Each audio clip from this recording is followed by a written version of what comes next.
por el Papa.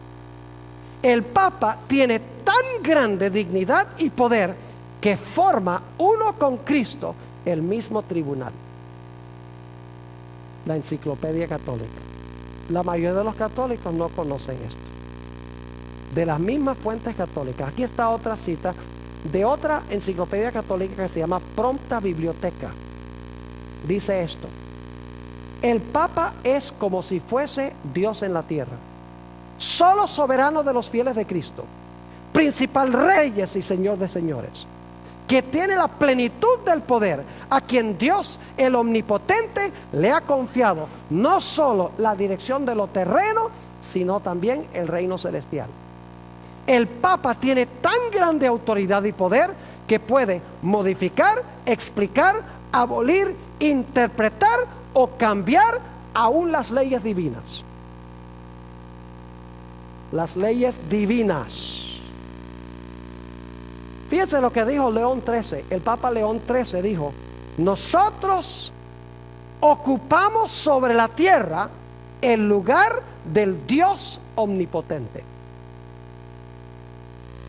Fíjense lo que dijo el cardenal Bellarmino, un famoso cardenal de la época de la Reforma Protestante. Dijo esto: si el Papa errara imponiendo pecados y prohibiendo virtudes, es decir, si el Papa impusiera pecados y prohibiera virtudes, la Iglesia aún estaría obligada a considerar que los pecados son buenos y las virtudes son malas. Eso lo dice un cardenal, el cardenal Bellarmino, no lo dice un protestante. Aquí está otra cita sobre el asunto del perdón de los pecados. Leí citas de teólogos católicos donde hablan de la dignidad y el poder del Papa. Ahora escuchen lo que dicen en cuanto a perdonar pecados. El perdón de un solo pecado requiere toda la omnipotencia de Dios, pero lo que solo Dios puede hacer por medio de su omnipotencia, lo puede hacer también el sacerdote cuando dice: ego te absolvo, es decir, yo te perdono. En verdad, no es exagerado decir que en virtud de su supremo oficio, los sacerdotes son otros tantos dioses. Esto lo dice San Alfonso de Ligorio en su libro La dignidad y los deberes del sacerdote o selva. Otra cita de San Alfonso de Ligorio es esta. Pero vamos a leer primero otra cita de una revista católica, luego vamos a leer algunos más de Ligorio. Dice en la revista Our Sunday Visitor, que es una publicación de la Iglesia Católica, lo siguiente: y cuando el sacerdote pronuncia las tremendas palabras de consagración, él alcanza hasta el cielo, hace que Jesús descienda de su trono y lo coloca sobre el altar para ser ofrecido de nuevo como víctima por los pecados del hombre. Este es un poder mayor que el de monarcas y potentados. Es mayor que el poder de los santos y los ángeles, mayor que el poder de los serafines y querubines. En efecto, es mayor aún que el poder de la Virgen María, pues mientras que la bendita Virgen fue la agente humana por medio de la cual Cristo se encarnó una sola vez, el sacerdote hace que Cristo descienda del cielo y lo encarna sobre el altar como víctima eterna por los pecados del hombre, y no una sola vez, sino miles de veces. El sacerdote habla y Cristo, el Dios eterno y omnipotente, inclina su cabeza en obediencia humilde al mandato del sacerdote. Aquí viene otra de Ligorio. Yo estoy seguro que los que están viendo vía satélite desconocían que hay citas de estas en las publicaciones católicas. Fíjense esto. Nuevamente el libro de Ligorio, página 28. Ahora escuchen esto: si el Redentor descendiera a la iglesia y se sentara en el confesionario para dispensar el sacramento de la penitencia, y el sacerdote se sentara en otro confesionario, y Jesús le dijera a cada penitente: ego te absolvo, es decir, te perdono, y el sacerdote también le dijera a cada uno de sus penitentes: ego te absolvo, es decir, yo te perdono, los penitentes del uno y del otro serían igualmente absueltos. Increíble. Aquí viene otra cita. De modo, ahora esto es blasfemia. Dice, de modo que al sacerdote se le puede llamar el creador de su creador. Pues cuando pronuncia las palabras de consagración, yo no sé si ustedes saben que la Iglesia Católica, cuando el sacerdote dice hoc est corpus meum, este es mi cuerpo, el pan o la hostia ya no es hostia, es el cuerpo real de Jesús. Y el vino ya no es vino, es la sangre real de Jesús. De eso está hablando. De modo que al sacerdote se le puede llamar el creador de su creador, pues cuando pronuncia las palabras de consagración, él crea, por así decirlo, a Jesús en el sacramento, dándole una existencia sacramental y presentándolo como una víctima para ser ofrecida al Padre eterno.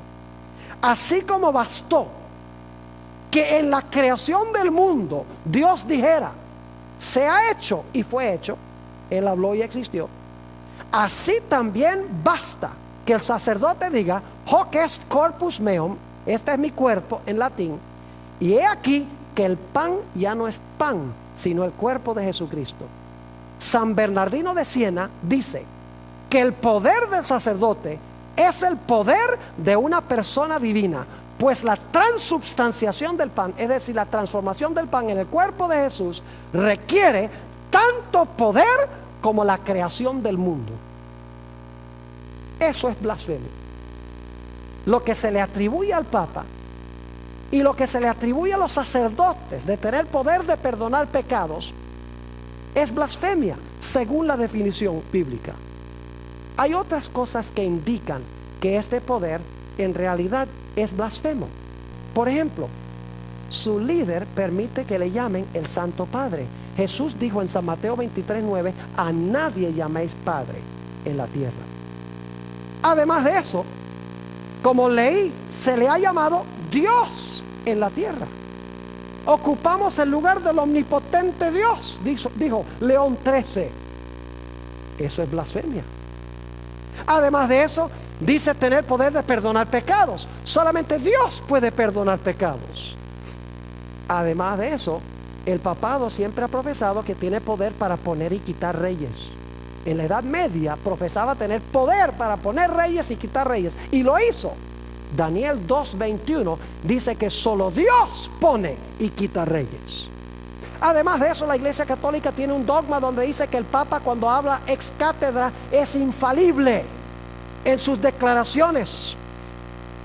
Permítame leerles lo que dice un teólogo católico sobre esto. Dice, la infalibilidad del Papa es la infalibilidad de Jesucristo mismo.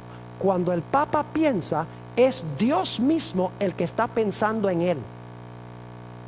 Eso es blasfemia. La Biblia dice que solo Dios es infalible. Solo Dios dice, yo Jehová no cambio. Malaquías el capítulo 3 y el versículo 6. ¿Cómo un mero hombre puede decir que él es infalible cuando habla desde el trono o ex cátedra? Además de eso, el Papa permite que la gente se le incline. Cuando Cornelio, según Hechos 10, se inclinó ante Pedro, quien supuestamente fue el primer papa, dijo, levántate de ahí, que yo soy hombre como tú. Inclusive los ángeles no permitían que se les inclinara.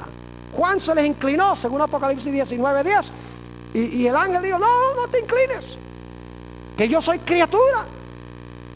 ¿Cómo es que el Papa entonces permite que la gente venga y le rinda pleitesía? Además de eso, hay declaraciones del poder papal donde dice que el Papa puede juzgar a todos y nadie lo puede juzgar a él.